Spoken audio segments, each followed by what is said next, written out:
Good morning, guys.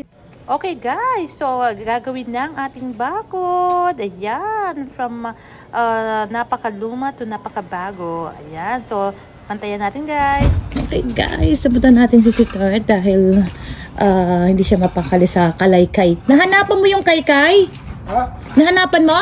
Hindi. Wala. Ito na yung bago. Hindi ko pa ginagamit to. Walang ginamit to. Saan pala napunta? Okay, guys. So, hinahanap niya yung kaykay niya kahapon pa. Hindi niya Sabi mo makita. yung kabila. Nandiyan na raw. Ha?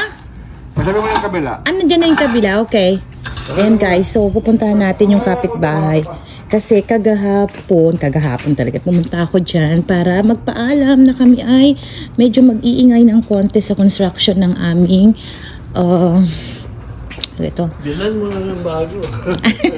Ayan na nga, bago nga yung hawak niya eh. Oh, ayun siya. Kagabi pa niya iniisip. Hindi, baka naiwan sa loob. Ayan. Ayan. So, nandyan na yung kapitbahay? Wala pa sila. Okay, guys. Ito, kailangang itapon yan. Choose Wednesday night. Tapos yan, kailangan ibenta. Yan. So, talagang medyo makalat. Ayan. Okay. So, di ka ba kakain? Nakaready ng almusal. Pag kumain na ako. Tama ako. Hindi ako makakain pag hindi ka kasama.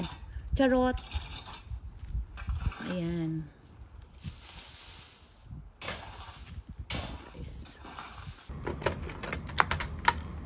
Okay, guys. Ayan, tapos na ang ating bakod. Ayan. Diba? Ayan. So, tapos na. So, kailangan na lang maglinis.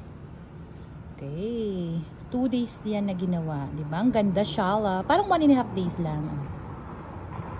Ayan, guys. Tapos na. Ayan, lilinisin na lang yung mga pinaggamitan. So, okay na siya. Tapos na siya. Sige.